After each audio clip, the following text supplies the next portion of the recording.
This video is brought to you by AKSIAS.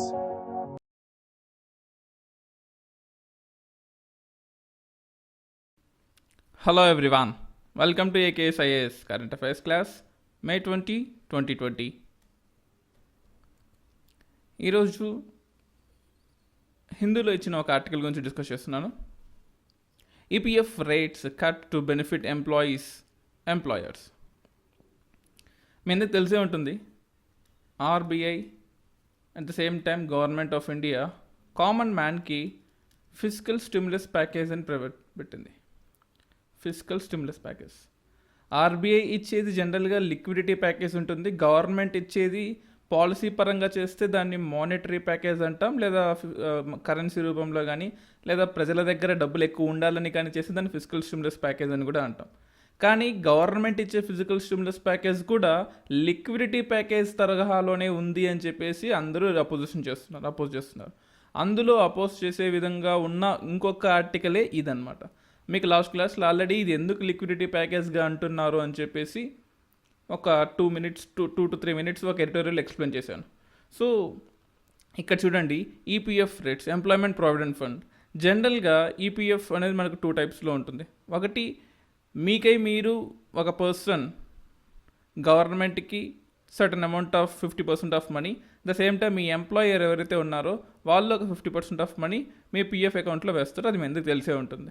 So ఇప్పుడు జనరల్గా 12% మీరు వేస్తే 12% మీ ఎంప్లాయర్ కూడా వేస్తారు. ఈపీఎఫ్ మనీ ఎంతైతే మీరు అంత ఫిక్స్ చేసుకుంటే.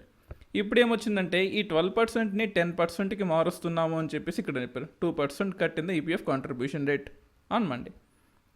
అంటే ఫర్ ఎగ్జాంపుల్ మీకు 1 lakh శాలరీ అనుకోండి, మీరు 12,000 రూపీస్ మీ పిఎఫ్లో ప్రతి నెల వేస్తే, అలాగే మీకు జాబ్ ఇచ్చిన అతను మీ ఎంప్లాయర్ కూడా 12,000 రూపీస్ మీ పిఎఫ్ అకౌంట్లో వేస్తారు. ఇప్పటి నుంచి మీరు 10,000 కడితే చాలు అని చెప్పారు. సో 2,000 ఎక్స్ట్రా మీ చేతుల్లో ఉంటుంది. అంటే ఎక్స్ట్రా మనీ మీ చేతుల్లో ఉంటుంది, లిక్విడిటీ మీ చేతుల్లో ఉంటుంది. ఈ 2,000ని కూడా ఈ 20 lakh crore ప్యాకేజ్లో ఇంక్లూడ్ చేశారు. ఇది తప్పు అని చెప్పేసి అపోజిషన్ పార్టీ వాళ్ళు అన్నారు. సో అది మనం పక్కన పెడితే ఇక్కడ మనకు ఇంకో ఇష్యూ కూడా ఉంది. సరే, 2,000 రూపీస్ ప్రజల చేతిలో డబ్బులు ఎక్స్ట్రాగా ఉన్నాయి, కానీ ఇక్కడ మీరు 2,000 కట్టుకోండి, 4,000 కట్టుకోండి, 10,000 కట్టుకోండి, చివరికి ఇది మీకు వచ్చే డబ్బులే, అది గుర్తుపెట్టుకోవాలి. అలాగే మీ ఎంప్లాయర్ కూడా ఇప్పటి వరకు 12% కట్టేవాడు, తను కూడా ఇప్పటి నుంచి 10% కడతాడు. అంటే మీకు ఇండైరెక్ట్గా 2,000 బెనిఫిట్ రాకపోగా 2,000 లాస్ కూడా ఉంటుంది. సో ఈ క్లాజ్ని ఈ పేపర్లో హైలైట్ చేశారు. సో ఇది మనం గుర్తుపెట్టుకోవాలి.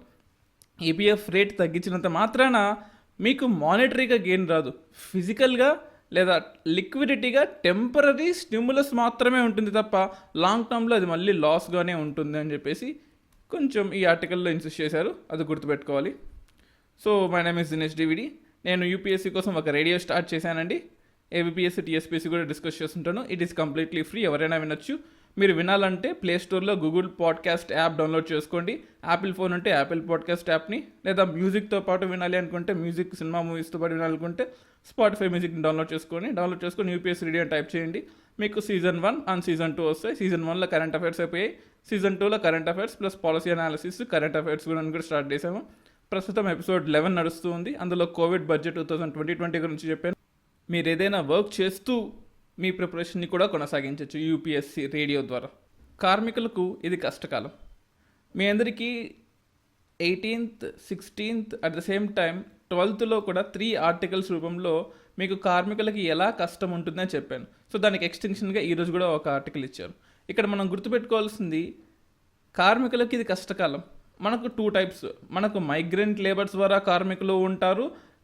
మన ఓన్ ఏరియాస్లో, అంటే ఇట్ కెన్ బీ అది అర్బన్ ఏరియా కావచ్చు, రూరల్ ఏరియా కావచ్చు, ఆ పర్టికులర్ సిటీలో పర్మనెంట్గా ఉండే కొంతమంది కార్మికులు కూడా ఉంటారు. ఇప్పుడు ఈ అర్బన్ ఏరియాస్ నుంచి రూరల్ ఏరియాస్కి రివర్స్ మైగ్రేషన్ ద్వారా వెళ్ళిపోవడం వల్ల అర్బన్ ఏరియాస్లో మైగ్రెంట్స్ లేకుండా పోయారు. వీళ్ళు అంత ఈజీగా మళ్ళీ తిరిగి రారు. ఎందుకంటే వాళ్ళ లైఫ్ ఇంపార్టెంట్, వాళ్ళ ఫ్యామిలీ ఇంపార్టెంట్, వాళ్ళ కష్ట సుఖాలు వాళ్ళ ఫ్యామిలీతో పంచుకోవాలి. కాబట్టి ఆల్మోస్ట్ ఒక 5 to 6 months వాళ్ళు తిరిగి రాకుండా ఉండే అవకాశం ఉంటుంది. అంటే ఈ 5 to 6 months construction activities, daily activities, industries ఇవన్నీ కూడా దెబ్బతినే అవకాశం ఉంటుంది. సో వీళ్ళకి దెబ్బతింటాయంటే ఇండస్ట్రీస్కి లాస్ అని చెప్పేసి ఇండస్ట్రీస్కి ఫిజికల్ స్టిమ్యులస్ రూపంలో 20 లక్షల కోట్లు అని చెప్పేసి లిక్విడిటీ మెజర్గా ఇచ్చారు. మరి ఈ లేబర్స్కి ఏం చేశారు? ఈ లేబర్స్కి ఖచ్చితంగా ఒక పర్టికులర్ హెల్ప్ చేస్తామని చెప్పేసి ఎక్కడా లేదు. సో దాని గురించి ఇక్కడ ఫస్ట్ 2-3 పారాగ్రాఫ్లు అదే ఉంది. సో ఈ ఆథర్ ఏం చెప్పారంటే, ఆధునిక భారత చరిత్రలో ఎటువంటి పరిస్థితి ఎప్పుడైనా ఉంది అంటే, సో 1966-67లో కొన్ని ప్రాంతాల్లో కరువు ఉంది. At the same time freedom స్ట్రగుల్కి ముందు బెంగాల్ ఫెమైన్ ఉంది. బెంగాల్ ఫెమైన్ అంత డిజాస్టర్ కాన్సిక్వెన్స్గా ఈ పర్టికులర్ లాక్డౌన్ అనేది జరుగుతూ ఉంది. అంటే ఈ పర్టికులర్ ఆర్టికల్ గవర్నమెంట్ని బ్లేమ్ చేయట్లేదు, బట్ సిచ్యువేషన్ని బ్లేమ్ చేస్తుంది. సో ఈ టైంలో మనం ఖచ్చితంగా వాళ్ళకి న్యూట్రిషనల్ ఫుడ్ ఇస్తే తప్ప ఈ ఫెమైన్ క్యారెక్టరిస్టిక్స్ నుంచి, ఈ ఫెమైన్ నుంచి మనం బయటపడే అవకాశం లేదు అని చెప్పారు. అలాగే వలస కూలీల విషయంలో ప్రభుత్వం సహకరించాలి లేదా అని చెప్తే, సో ఆల్రెడీ చాలామంది ఆల్మోస్ట్ మనకు 14 crores మైగ్రెంట్ లేబర్స్ ఉంటారు. 13 to 14 crores NSSO ప్రకారము. ఇందులో కొంతమంది పర్మనెంట్గా ఆ ఊరిలో సెటిల్ అయిపోయారు. ఆల్మోస్ట్ 90 lakhs నుంచి 1 crore వరకు సీజనల్ మైగ్రెంట్స్ లేదా డైలీ మైగ్రెంట్స్, అలా పీరియాడిక్ మైగ్రెంట్స్ ఉంటారు. అందులో ఆల్మోస్ట్ చాలామంది వాళ్ళ సోర్స్ నుంచి, అంటే అర్బన్ ఏరియాస్ నుంచి రూరల్ ఏరియాస్కి వెళ్ళిపోయారు. కొంతమంది డెస్టినేషన్లో ఉన్నారు, కొంతమంది సోర్స్లో ఇంకా ఉండిపోయారు, కొంతమంది మధ్యలో ట్రావెల్ అవుతూ ఉన్నారు. ఆల్మోస్ట్ 3,500 కోట్లు స్టిమ్యులస్ ప్యాకేజ్లో ఇచ్చారు. కానీ ఈ 3,500 కోట్లు కనుక ఈ 2 నెలల పాటు డివైడ్ చేస్తే 2 నెలల పాటు ఇస్తామని చెప్పారు. ఒక్కొక్క మనిషికి వచ్చేది కేవలం 58 రూపాయలు. ఈ 58 రూపాయలతో ఒక పర్సన్, అంటే ఒక రోజుకి 58 రూపాయలు. అంటే ఇటువంటి క్రైసిస్ టైంలో ఫుడ్ సెక్యూరిటీతో పాటు ఎక్స్ట్రాగా న్యూట్రిషన్ సెక్యూరిటీ కూడా కావాలి.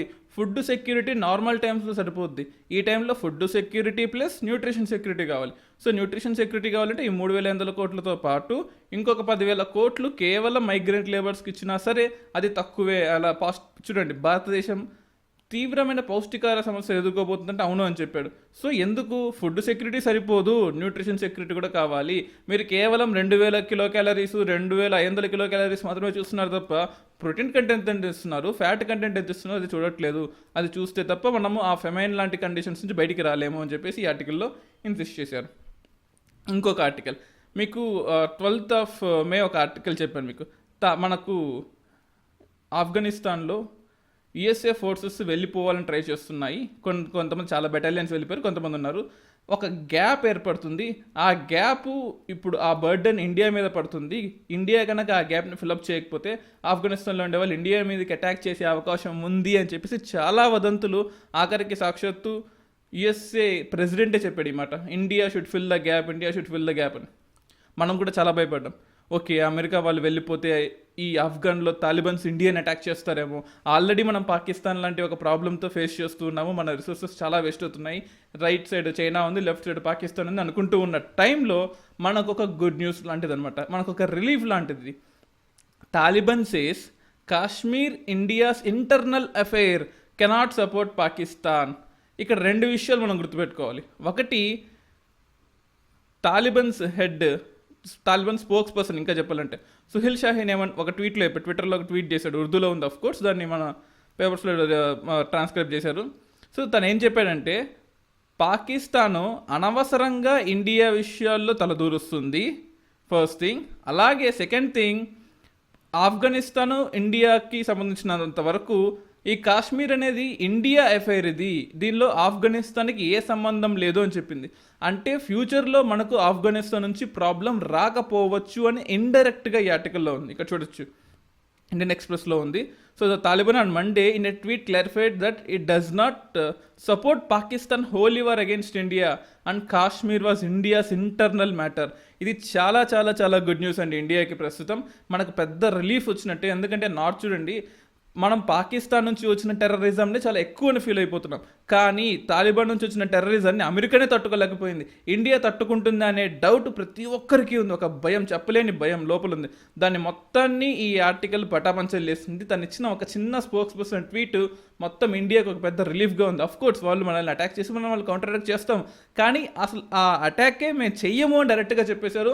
అండ్ అది ఇండియా యొక్క ఇంటర్నల్ అఫైర్, పాకిస్తాన్దే తప్పు అని కూడా ఇక్కడ చెప్పారు. So that is very great thing and we have to be all happy about it. అంటే ఆర్టికల్ 370 ఇష్యూలో కూడా వాళ్ళు మనకే సపోర్ట్ చేశారు.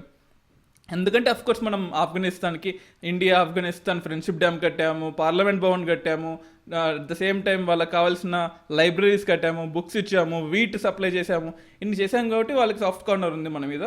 సో ప్రస్తుతానికి సాఫ్ట్ కార్నర్గా అనుకోవాలి మనం. So that is all about this article. Next ఇంకో ఆర్టికల్ కూడా ఉంది, డ్రాగన్ విపరీత బుద్ధి. ఇది ఈరోజు వచ్చిన ఈనాడు న్యూస్ పేపర్లోది. But by the time this video was made, news పేపర్స్లో, టీవీస్లో ఇంకోటి కూడా వస్తుంది. ఆల్రెడీ లడఖ్లో, ఈ లడఖ్ ఏరియాస్లో మనకు చాంగ్పో లేక్ ఉంటుంది. ఆ చాంగ్పో లేక్ పైన కారాకోరం రేంజెస్లో ఆల్రెడీ చైనా వాళ్ళు ఇండియా వాళ్ళని అటాక్ చేస్తున్నారు అని చెప్పేసి న్యూస్ పేపర్స్లో టీవీస్లో వస్తూ ఉంది. సో దాని గురించి రేపటి కరెంట్ అఫైర్స్లో వస్తుంది. బట్ ఈరోజు మనం చూసేది డ్రాగన్ విపరీత బుద్ధి అనే ఆర్టికల్ చూద్దాం. హిమాలయన్ రాజ్యం నేపాల్లో 2019 అక్టోబర్లో చైనా అధ్యక్షుడు షీ జిన్పింగ్ ఒక మీటింగ్ పెట్టాడు. భారత్ నేపాల్ మధ్య కాలగమన వివాదం బగ్గుమంది. సో ఇక్కడ మనకు 2 ఇష్యూస్. ఒకటి, ఇండియాకి చైనాకి ఒక ఇష్యూ ఉంది. చైనా వల్ల ఇండియాకి నేపాల్కి ఇంకో ఇష్యూ ఇండైరెక్ట్గా వచ్చింది, చైనా వల్ల వచ్చింది. ముఖ్యంగా లీపు లేక్ పాస్ వల్ల. అంటే 2019లో జరిగిన మీటింగ్ దగ్గర నుంచి మనకి ఈ ప్రాబ్లమ్ స్టార్ట్ అయింది, లీపు లేక్ పాస్. సో ఎప్పటి నుంచో మనం లీపు లేక్ పాస్ దగ్గర, అంటే ఇది ఒక ట్రై జంక్షన్ అనమాట. ఇది ఇండియా, ఇది చైనా, ఇది నేపాల్. ఈ ట్రై జంక్షన్ దగ్గర లీపు లేక్ పాస్ ఉంటుంది. లీపు లేక్ పాస్, ఈ లీపు లేక్ పాస్ అనేది 3 కంట్రీలు కలిసిన జంక్షన్. ఈ 3 కంట్రీలు కలిసిన జంక్షన్ నుంచి మనం మానస్ సరోవర్ యాత్రకి వెళ్తాం. ఇక్కడ వేసిన రోడ్డు ఎన్ని రోజులు ఇండియాది అంటే వాళ్ళు ఏం మాట్లాడలేదు. కానీ 2019లో మీటింగ్ జరిగినప్పటి నుంచి, చైనా మీటింగ్ విత్ మనకు నేపాల్తో జరిగినప్పటి నుంచి ఈ ప్రాబ్లం స్టార్ట్ అయింది. సో చైనా తను ప్రాబ్లం మనకి క్రియేట్ చేస్తూనే వేరే వాళ్ళ చేత కూడా మనకి ప్రాబ్లం క్రియేట్ చేపిస్తుంది. ఇది మంచిది కాదు. చైనా పరోక్ష జోకం మంచిది కాదు.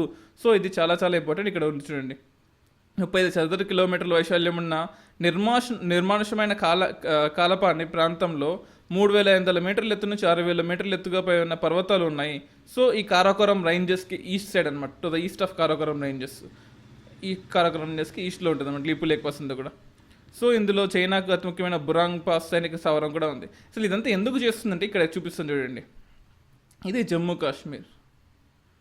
ఇక్కడ మనకు కారాకోరం మౌంటైన్స్ ఉంటాయి.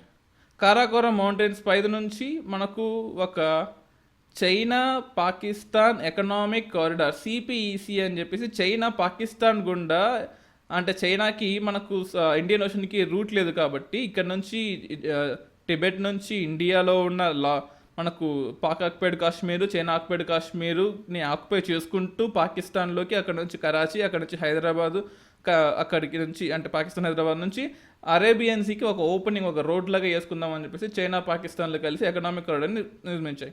ఇందులో మనకు ఆల్రెడీ ఈ పాక్ ఆక్యుపైడ్ కాశ్మీర్లో మనము ఒక 2-3 డేస్ బ్యాక్ డిస్కస్ చేసుకున్నాం. గిల్గిట్ రీజియన్లో ఆల్రెడీ వీళ్ళు రోడ్ కన్స్ట్రక్షన్ స్టార్ట్ చేశారని. At the same time eastern పార్ట్లో కూడా ఈ రోజు స్టార్ట్ చేశారు. అంటే ఇండైరెక్ట్గా they are waging a indirect war against us, but we have to be ready. అన్నిటికీ మనం రెడీగా ఉండాలి. సో ఇక్కడ చూడొచ్చు, ఇది Karakoram mountains. Karakoram mountains east side ఉన్నది అక్సేచిన్ ఏరియా మనకు ఫస్ట్ నుంచి పట్టు లేని ఏరియా. ఇది ఫస్ట్ నుంచి కూడా మనకు చైనా ఆక్యుపైడ్ కాశ్మీర్లో ఉన్న ఏరియా. ఇక్కడ మనం గుర్తుపెట్టుకోవాలి, ప్యాంగ్యాంగ్ లేక్ ప్రపంచంలోనే అతి సుందరమైన లేక్ ప్యాంగ్యాంగ్ లేక్.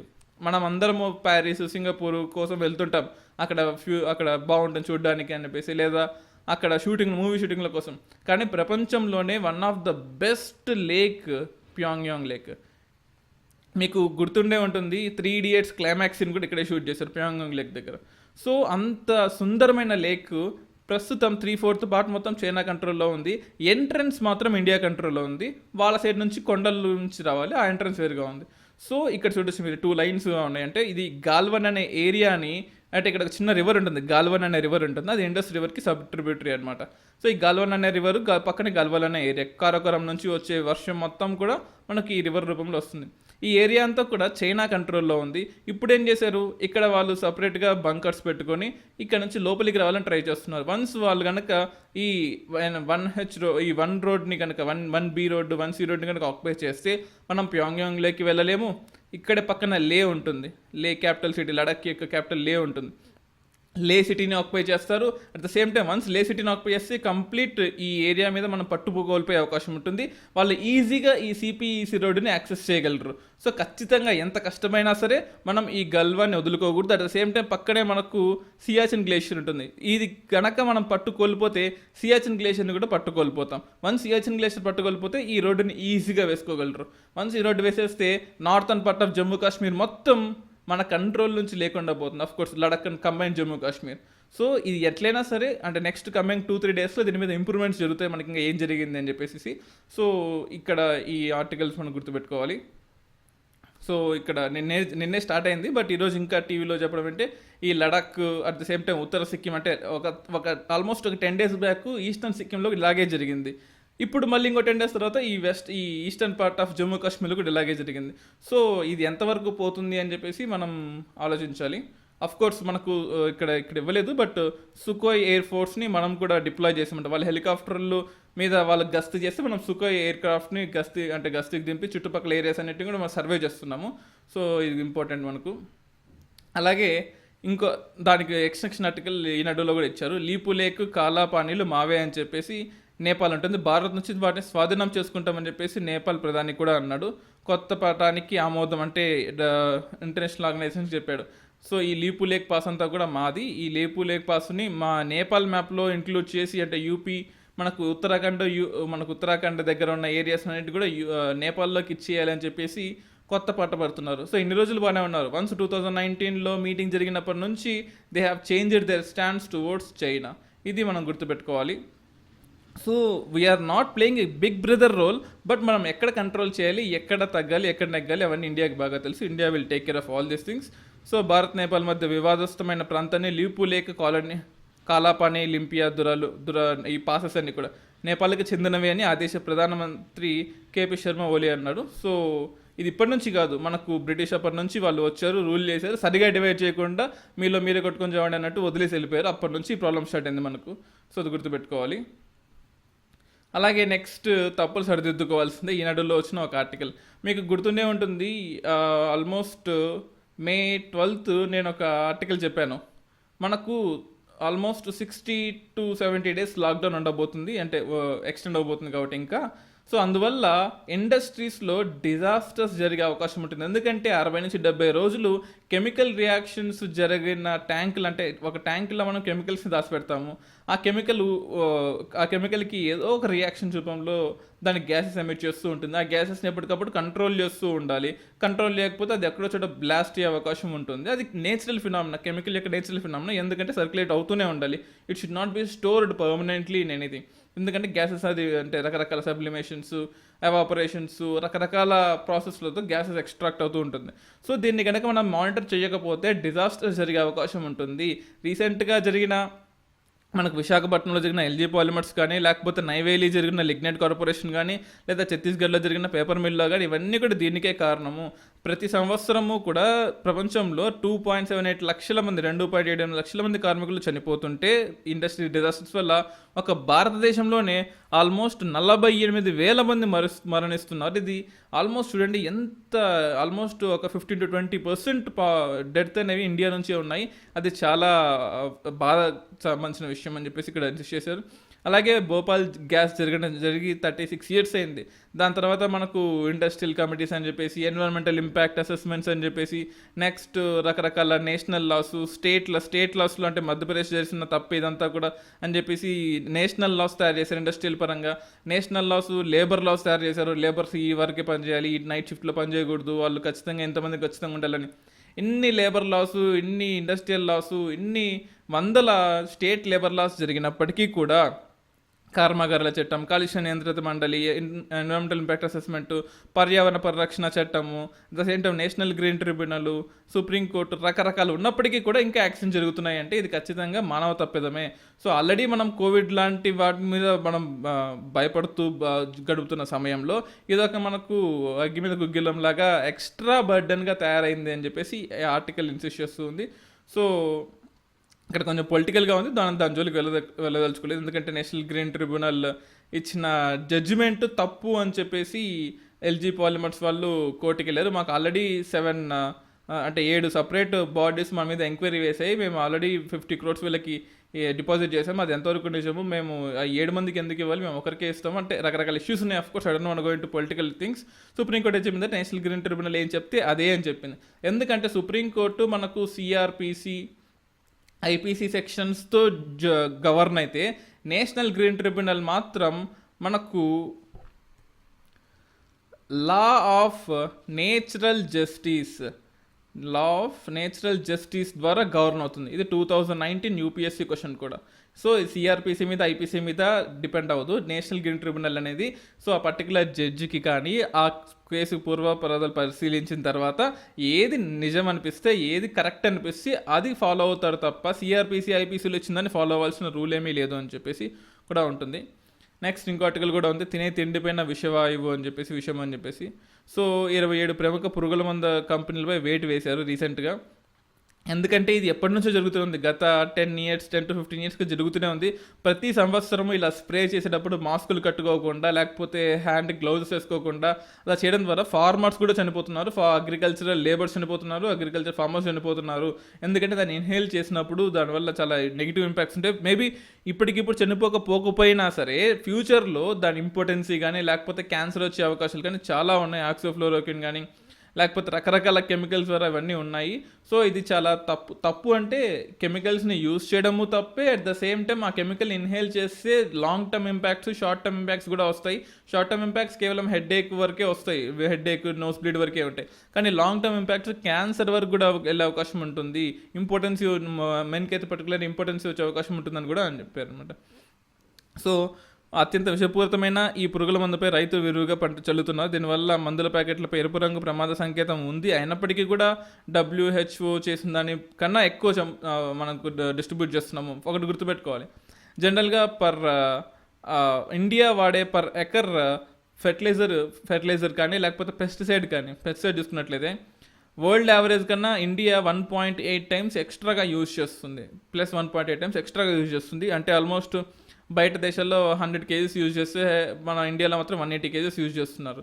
సో ఒక హెక్టార్కి అనుకోండి.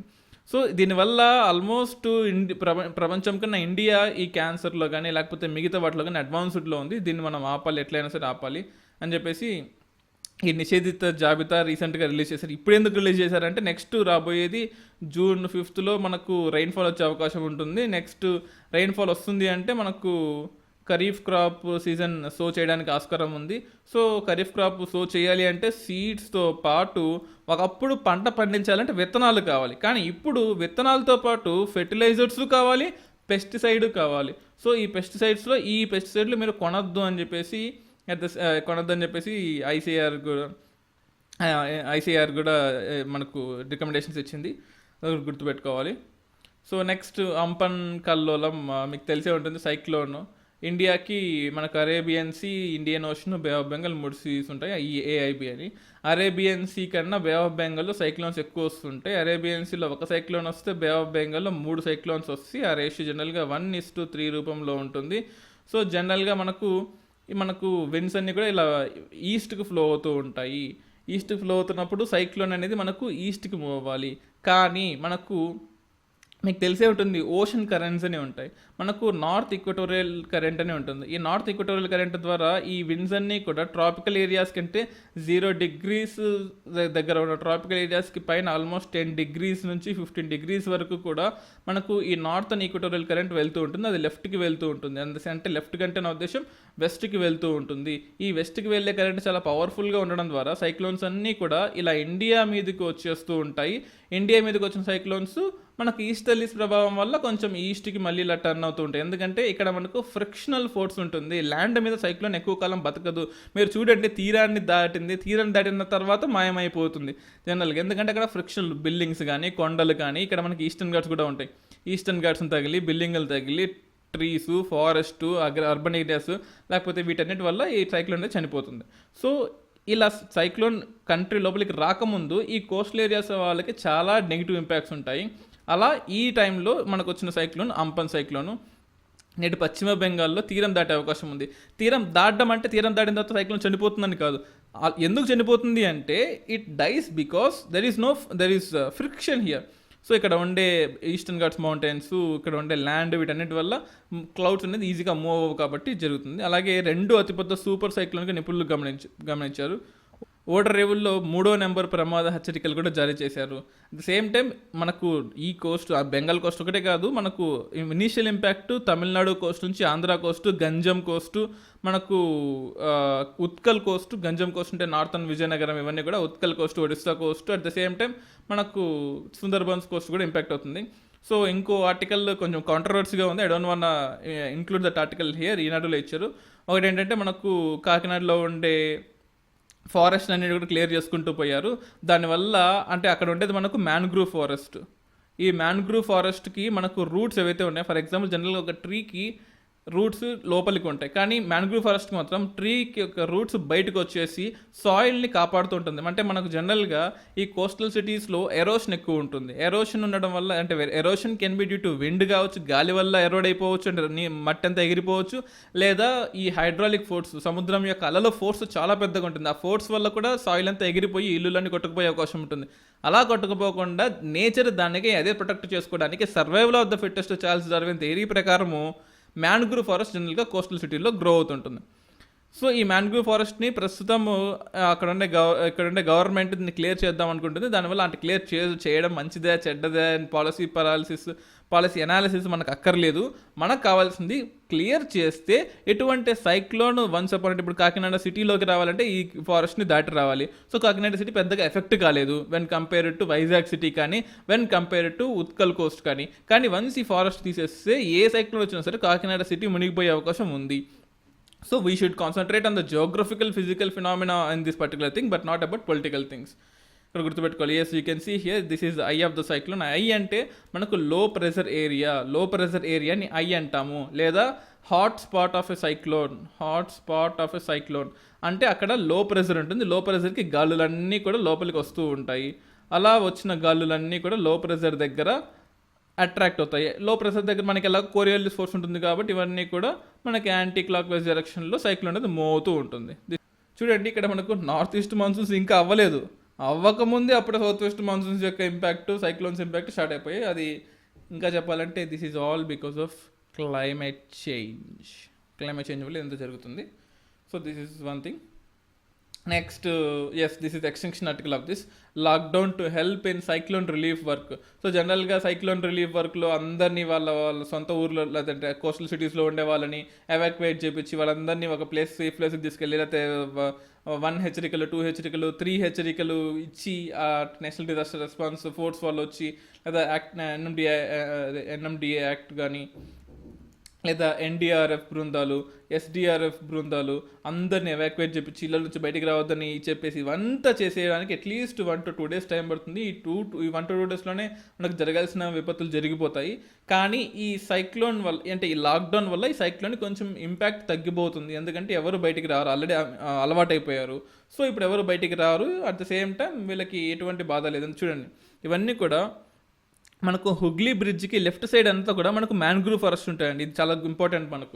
మనకు యూపీఎస్సీలో 2014లో క్వశ్చన్ అడిగారు, మ్యాచ్డ్ ఫాలోయింగ్ ఇచ్చారు. అంటే ఏ ఏంటంటే సిటీ ఇచ్చారు, బిలో అక్కడ మ్యాన్గ్రూవ్ ఫారెస్ట్ యొక్క పేరు ఇచ్చారు అనమాట. మనకు హైదరాబాద్ ఇచ్చారు, హైదరాబాద్లో మ్యాన్గ్రూవ్ ఫారెస్ట్ లేదు. At the same time Chennai ఇచ్చారు, చెన్నైలో అడయార్ దగ్గర మ్యాన్గ్రూవ్ ఫారెస్ట్ ఉంది. అట్ ద సేమ్ టైం మనకు ముంబై ఇచ్చారు, బాంబే ఇచ్చారు, బాంబేలో వాషి అనే ఏరియా దగ్గర మనకు మ్యాన్గ్రూవ్ ఫారెస్ట్ ఉంది. అలాగే కోల్కతా ఇచ్చారు, కోల్కతాలో హుగ్లీ దగ్గర మ్యాన్గ్రూవ్ ఫారెస్ట్ ఉంది. సో ఎక్సెప్ట్ హైదరాబాద్ ఈ కోస్టల్ సిటీస్లో చెన్నైలో ఉంది, మనకు ముంబైలో బాంబేలో ఉంది, కోల్కతాలో కూడా మ్యాన్గ్రూవ్ ఫారెస్ట్ ఉంది. సో ఇప్పుడు అంటే ఇది ఎందుకు చెప్తున్నారు అంటే కాకినాడలో ఈ మ్యాన్గ్రూవ్ ఫారెస్ట్ని కట్ చేయబోతున్నారు కాబట్టి ఇటువంటి మ్యాన్గ్రూవ్ ఫారెస్ట్ యూపీఎస్సీ దీన్ని ఆల్రెడీ ఎన్జిటి దీని మీద నోటిఫికేషన్ ఇచ్చింది, అది వేరే విషయం. సో యూపీఎస్సీకి యూపీఎస్సీకి ఒక హాట్స్పాట్స్ ఉంటాయి అనమాట. ఎక్కడైతే నేషనల్ గ్రీన్ ట్రిబ్యునల్ కానీ, లేకపోతే మనకు ట్రైబల్ ఇష్యూస్ కానీ, లేదా ఇంకెక్కడైనా ఇంటర్నేషనల్ రిలేషన్స్లో ఒక మ్యాప్కి సంబంధించిన ఇష్యూస్ కానీ వస్తే దాని మీద క్వశ్చన్స్ అడిగే అవకాశం ఫ్యూచర్లో ఎక్కువగా ఉంటుంది. సో దాన్ని మనం ముందే ప్రిడిక్ట్ చేయాలన్నమాట. సో అది గుర్తుపెట్టుకోవాలి మనము.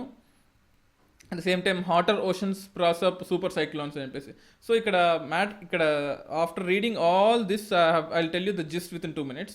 ఇక్కడ చూడండి మనకు ఇండియన్ ఓషన్ ఇది మనకు ఈక్వటోరల్ ఏరియాస్ లేదా 0 degrees లాటిట్యూడ్స్. ఇక్కడ మనకు హీట్ ఎక్కువ ఉంటుంది, ఎందుకంటే మనకు సన్లైట్ అనేది ఈక్వేటర్ దగ్గర ఎక్కువ ఉంటుంది. ఈక్వేటర్ దగ్గర మనకు సన్లైట్ ఎక్కువ ఉంటుంది. ఈక్వేటర్ దగ్గర సన్లైట్ ఎక్కువ ఉంటే మనకు లో ప్రెజర్ ఏర్పడుతుంది. అంటే ఎందుకంటే గాలులన్నీ అక్కడి నుంచి వెళ్ళిపోతాయి కాబట్టి. లో ప్రెజర్ ఏర్పడితే అక్కడ లో ప్రెజర్ దగ్గర మనకు అంటార్టికా దగ్గర కోల్డ్గా ఉంటుంది. At the same time Arctic ocean దగ్గర కూడా కోల్డ్గా ఉంటుంది. ఈ కోల్డ్ దగ్గర నుంచి గాలులన్నీ కూడా మనకు ఈక్వెటర్ ఏరియాస్కి వస్తూ ఉంటాయి.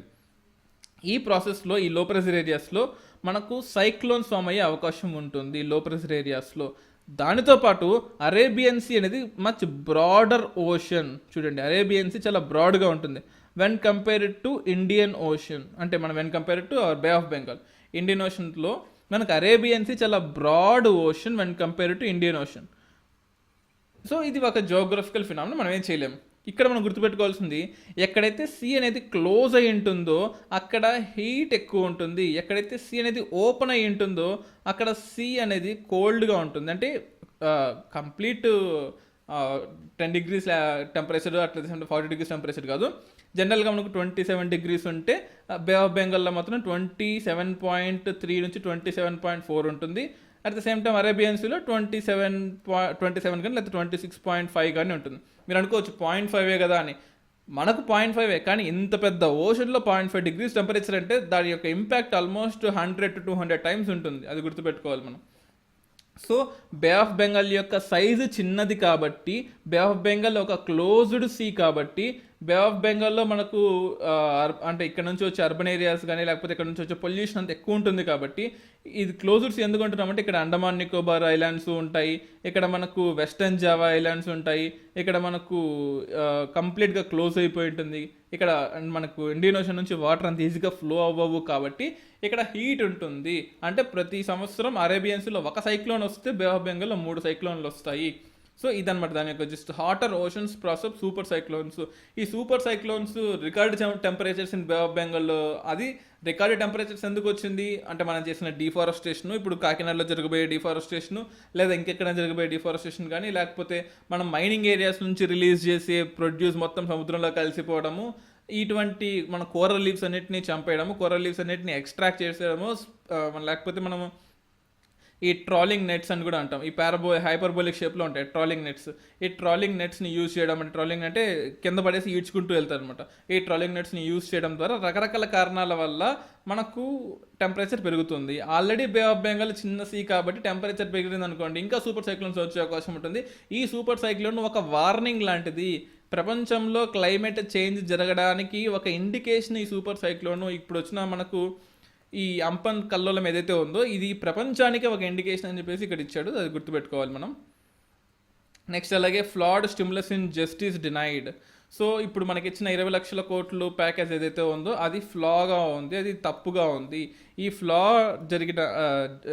జరిగిన ప్యాకేజ్ని జస్టిస్ చేయాలి అంటే మీరు వాళ్ళకి లిక్విడిటీ మెజర్ ఇవ్వకూడదు. చూడండి, ఒక పర్సన్ ఉన్నాడు, మీరు బ్యాంక్కి వెళ్ళి మనీ తీసుకోండి, మీరు మనీ తీసుకుంటే ఆ డబ్బులకి నేను గ్యారంటీ ఉంటానంటుంది. కానీ మీకు మనీ వస్తుందని గ్యారంటీ ఉండాలి. అట్ ద సేమ్ టైం మీరు ఫార్మల్ క్రెడిట్ స్ట్రక్చర్లో ఉండాలి. అట్ ద సేమ్ టైం మీకు మీ పాత బకాయిల్ని క్లియర్ చేసి ఉండాలి. రకరకాల కండిషన్స్ అన్ని ఫుల్ఫిల్ అయ్యి మీరు లోన్కి ఎలిజిబిలిటీ అయితేనే మీకు 70% 80% డిపెండ్ అపాన్ యువర్ నీడ్స్ మీకు లోన్ ఇస్తారు. ఆ లోన్ అఫ్కోర్స్ మీరు తిరిగి వెనక్కి ఇచ్చేయాల్సిందే కదా. ఫర్ ఎగ్జాంపుల్ మీరు ఒక బిజినెస్ స్టార్ట్ చేశారు, అంటెల్ అండ్ అన్లెస్ మీరు ఆ బిజినెస్ని ఎత్తేసి ఐపీ పెట్టాలనుకునే ఇంటెన్షన్ ఉన్నంత వరకు కూడా మీరు ఆ లోన్ వెనక్కి తీస్తూనే ఉంటారు కదా. సో ఇది కేవలం రుణ సదుపాయం మాత్రమే, రుణం సదుపాయం ఇచ్చి డబ్బులు ఇచ్చినట్టు కాదు అని చెప్పేసి ఈ ఆర్టికల్ ఇన్సిస్ట్ చేసింది. మీరు ఇక్కడ చూడొచ్చు, కోవిడ్-19 మహమ్మారి, దాని యొక్క ఈ ఆర్టికల్కి ఎక్స్ప్లెనేషన్ ఇది. కోవిడ్-19 మహమ్మారి మరియు సుదీర్ఘమైన జాతీయ లాక్డౌన్ వల్ల భారతదేశం యొక్క ఆర్థిక వ్యవస్థ మొత్తం నాశనం అయిపోయింది. ఇటువంటి సంక్షోభం మనం ఎదుర్కోవాలి అంటే లేదా ఫెడరల్ స్ఫూర్తికి మనం కాపాడాలి అంటే రాష్ట్రాలు ప్రయోజనం పొందాలి అంటే ఇక్కడ పర్టికులర్గా ఒక పారాగ్రాఫ్ మొత్తం కూడా మనకు రాష్ట్రాల నుంచి ఏమీ అందలేదు. చూడండి, కేవలం 1.7 lakh నుంచి 1.2 lakh crores వరకు మాత్రమే మనకు ప్రజలకు అందుతుంది. ఇది 20 lakh crores ప్యాకేజ్ కదని చాలా క్రూషియల్గా మనకు ట్రాల్ చేశారు. అంటే అట్ ద సేమ్ టైం ఎందుకంటే ఇక్కడ ఆర్టికల్ రాసిన వారు యశ్వంత్ సిన్హా, మీకు తెలిసే ఉంటుంది, 2002లో ఫైనాన్స్ మినిస్టర్గా ఉన్నారు, 2002 నుంచి 2004 వరకు బీజేపీ గవర్నమెంట్లోనే మనకు డిఫెన్స్ మినిస్టర్గా కూడా ఉన్నారు, ఎక్స్టర్నల్ మినిస్టర్స్గా కూడా ఉన్నారు. సో తను రాసిన ఆర్టికల్ చాలా ఇంపార్టెంట్ ఇక్కడ మనకు. అలాగే మార్చి చివరి వారంలో కేంద్రం 1.7 lakh crores నుంచి అంటే లక్షల కోట్ల వరకు ఉద్యమ ప్యాకేజ్ ప్రకటించింది. అందులో సుమారు 1.2 lakh crores 1.2 లక్షల కోట్లు ప్రస్తుతం ఉన్న బడ్జెట్లో మాత్రమే. అంటే 2020 బడ్జెట్లో ఏమైతే చెప్పారో దాన్నే కోవిడ్ బడ్జెట్గా ఆల్రెడీ ఇంక్లూడ్ చేసి పెట్టారు. తక్షణ ప్రయోజనం కోసం రాష్ట్రాలు ఎదురు చూడడానికి ఏమీ లేదు. సో టెంపరీ మెజర్స్గా ఏమీ చేయలేదు, అన్నీ కూడా లాంగ్ టర్మ్ మెజర్స్గా చేసింది. మీరు చేసిన డిస్ఇన్వెస్ట్మెంట్ కానీ, లేకపోతే ప్రైవేటైజేషన్ కానీ, లేకపోతే రుణాలు అందివ్వడం అంటే లోనుకి గ్యారంటీ ఉండడం కానీ, ఇవన్నీ కూడా లాంగ్ టర్మ్ మెజర్స్. మీరు చేయాల్సింది షార్ట్ టర్మ్ మెజర్స్. ఇప్పుడు ప్రజలకి ఫుడ్ ఇవ్వండి, న్యూట్రిషన్ ఇవ్వండి, లేదా డిమాండ్ క్రియేట్ చేయండి, ఇవి చేయాలి తప్ప లాంగ్ టర్మ్ మెజర్స్ ప్రస్తుతానికి కాదు అని చెప్పేసి కూడా ఎట్టుకెళ్ళింది. ప్రకటించిన ప్యాకేజ్ చాలా ఆలస్యంగా జరిగింది, ఎందుకంటే 2 months డిలే అయిపోయింది. 2 monthsలో జరగాల్సిన నష్టం కూడా జరిగిపోయింది, మరియు చాలా లోబిస్టిక్గా ఉంది. అలాగే ఎటువంటి ఆదాయ భద్రత లేకుండా అకస్మాత్తుగా మిగిలిపోయిన వలసదారుల్లో భయంగా ఉంది. So one nation one ration card ఇప్పటి నుంచి ఇంప్లిమెంట్ చేస్తాను, ఇంకా గ్యారంటీ కూడా ఇవ్వలేదు. మరి ఇన్ని రోజులు జరిగిన నష్టానికి, ఈ 2 నెలలుగా జరిగిన నష్టానికి ఎవరు బాధ్యత వహిస్తారు? అలాగే ఈ కోవిడ్ ఎన్ని రోజులు ఉంటుందో తెలియదు. ఈ మీరు as soon as possible one nation one card తీసుకురాకపోతే వీళ్ళందరూ కూడా నాశనమయ్యే అవకాశం ఉంటుంది. కొన్ని స్టేట్స్ ఒప్పుకోకపోతే ఒప్పించండి, ఎందుకంటే మనకు డెస్టినేషన్ సోర్స్ ఫర్ ఎగ్జాంపుల్ ఇది బీహార్ సోర్స్, అలాగే డెస్టినేషన్ మనకు చెన్నై తీసుకుందాం అనుకోండి, తమిళనాడు. సో చెన్నైలో ఉండే ప్రజలు బీహార్ యొక్క ప్రజల యొక్క రిసోర్సెస్ని అంటే వాళ్ళ యొక్క సర్వీసెస్ని పొందుతున్నారు, కాబట్టి ఇది తమిళనాడు యొక్క రెస్పాన్సిబిలిటీ. వీళ్ళకి ఫుడ్ ప్రొవైడ్ చేయడము, వీళ్ళకి సర్ప్లస్ ప్రొవైడ్ చేయడం, వీళ్ళకి హోమ్స్ ప్రొవైడ్ చేయడము. సో అది మీరు స్టేట్స్ని కన్విన్స్ చేయాలి, అది మీ తప్పు. మీరు కన్విన్స్ చేయలేకపోతే అది మీ తప్పు తప్ప స్టేట్ గవర్నమెంట్స్ తప్పు కాదు అని కూడా అంటుంది. వారిలో అధిక శాతం మంది జీవనోపాధి కోల్పోయి మరియు వైరస్ కంటే ఎక్కువ మంది ఆకలితో చనిపోయే అవకాశం ఉంటుంది. సో ఇది చాలా చాలా ఇంపార్టెంట్. నెక్స్ట్ అలాగే కొలాస్ రెస్పాన్స్, మైగ్రెంట్ లేబర్స్కి ఎంత నష్టం అవుతుంది. Migrant labours are the back bone of India. మనము ఆర్టరీస్ వీన్స్ తీసుకుంటే దానిలో ఫ్లో అయ్యే బ్లడ్ ఈ మైగ్రెంట్ లేబర్స్ లాంటి వాళ్ళు ఒక ప్లేస్ నుంచి ఒక ప్లేస్కి తిరిగి అక్కడ సర్వీసెస్ ప్రొవైడ్ చేస్తున్నారు. కాబట్టి అర్బన్ ఏరియాస్లో మీకు చీప్ లేబర్ దొరుకుతున్నారు. అర్బన్ ఏరియాస్లో ఇండస్ట్రీస్ ఉన్నాయి. చూడండి, ఇండస్ట్రీస్ అన్నీ కూడా ఏ బీహార్లోనో జార్ఖండ్లోనో పెట్టలేదు. ఇండస్ట్రీస్ అన్నీ కూడా అహ్మదాబాద్లో, హైదరాబాద్లో, బెంగళూరులో, మనకు ఇంకా చెప్పాలంటే చెన్నైలో, ఇటువంటి ఏరియాస్లో పెడుతున్నారు. ఎందుకంటే ఆ సిటీ మీద ఉన్న ప్రేమతో కాదు, బట్ అక్కడ ఉన్న మైగ్రెంట్ లేబర్స్ వల్ల అని చెప్పేసి సో ఈ ఆర్టికల్లో ఉంది. అలాగే వాళ్ళని మనం ప్రోత్సహించకపోతున్నాము, స్టేట్స్ వాళ్ళని వదిలిపెట్టేసాయి అంటే it is a slap in their face. ఇటువంటి కేసెస్లో వాళ్ళు మళ్ళీ వాళ్ళ సొంత ఊర్లోకి వెళ్ళి తిరిగి వస్తారా రాదో గ్యారంటీ లేదు. సో ఇటువంటి టైంలో స్టేట్ గవర్నమెంట్స్ చూడండి, it was a slab on their face when Karnataka decided to cancel Shramik trains. Karnataka ఏమని చెప్పిందంటే, మేము ఎవరిని పంపివ్వము, మేము మా దగ్గరే ఉంచుకుంటాం, మేమే కాపాడుకుంటాం, ఎవరిని పంపివ్వమని చెప్పింది. కానీ పంపించకుండా ఉండడానికి స్టేట్స్కి అధికారం లేదు, ఎందుకంటే రైట్ టు ఫ్రీడమ్ ఆఫ్ మూవ్మెంట్లో మనకు ఖచ్చితంగా ఉంది, ఖచ్చితంగా పంపించాలి. మేము ఇండియాలో ఎక్కడికైనా వాళ్ళు వెళ్ళాలి అనుకుంటే వెళ్ళాల్సిందే. సో కొన్ని స్టేట్స్ మేము ఖచ్చితంగా పంపించమని చెప్తున్నాయి, కొన్ని స్టేట్స్ మీరు వెళ్ళండి కానీ తొందరగా వచ్చేయండి అని చెప్పేసి అంటున్నాయి. So this is all about this. వాళ్ళకి ప్రొటెక్షన్ కూడా లేదు, ఆల్రెడీ వాళ్ళకి జాబులు పోయాయి, వాళ్ళు అనార్గనైజ్డ్ సెక్టర్ కిందకి వస్తారు, వాళ్ళకి లేబర్ లాస్ వర్తించవు, వాళ్ళ స్టేట్ లేబర్ లాస్ వర్తించవు, సెంట్రల్ లేబర్ లాస్ వర్తించవు, వాళ్ళకి వర్క్ కండిషన్స్ ఉండవు, వాళ్ళకి 8 hours 9 hours 10 hours 12 hours 14 hours కూడా కొంతమందికి ఉంటాయి. సో మనం ఇప్పుడు ప్రస్తుతం ఆర్గనైజ్డ్ సెక్టర్లో ఉండే లేబర్స్కి 8 hours నుంచి 12 hours మారుస్తాము. ఈ ఎక్స్ట్రా అవర్స్కి డబ్బులు ఇస్తామన్నా కూడా సెంట్రల్ గవర్నమెంట్ ఇస్తామన్నా స్టేట్ గవర్నమెంట్స్ ఒప్పుకోవట్లేదు. అలాంటిది కొన్ని మైగ్రెంట్ లేబర్స్ 14 గంటలు పని చేసినా 8 గంటల జీతమే తీసుకుంటున్నారు. మరి వీళ్ళ గురించి ఎవరు పట్టించుకోరు ఎందుకు? స్టేట్ గవర్నమెంట్స్ ఒక లెక్క, సెంట్రల్ గవర్నమెంట్కి మాత్రం ఇంకో లెక్క లాగా ఉంది. సో స్టేట్ గవర్నమెంట్స్ని సపోర్ట్ చేయట్లేదు, సెంట్రల్ గవర్నమెంట్కి సపోర్ట్ చేయట్లేదు అని చెప్పేసి సో ఈ ఆర్టికల్ ఉంటుంది, అది గుర్తుపెట్టుకోవాలి.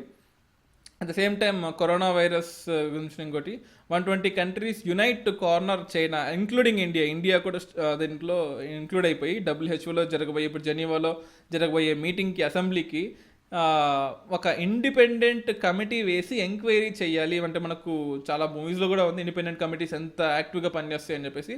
సో ఇండిపెండెంట్ కమిటీ వేసి WHO ఆప్షన్స్ ప్రకారము చైనాని స్కాన్ చేయాలి. అసలు ఎలా పుట్టింది వైరస్ అనేది, మ్యాన్ మేడా ల్యాబ్ మేడా? ఒకే ఒక ప్రాబ్లం అండి, వైరస్ మ్యూటేషన్ చెందుతుంది. ఓకే, ఈ మ్యూటేషను అంటే చాలా విచిత్రంగా జరుగుతుంది. ఒక్కో కంట్రీలో, ఒక్కో కాంటినెంట్లో ఒక్కో టైప్ ఆఫ్ మ్యూటేషన్ జరుగుతుంది. ఒక కంట్రీలో వైరస్కి మందు కనిపెడితే అది ఇంకో కంట్రీలో పనిచేస్తుందని గ్యారంటీ కూడా లేదు.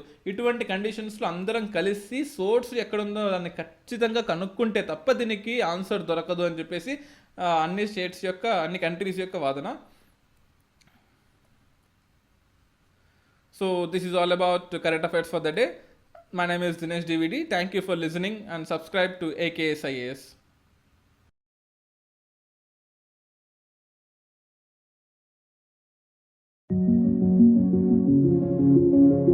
This video is brought to you by AKS IAS.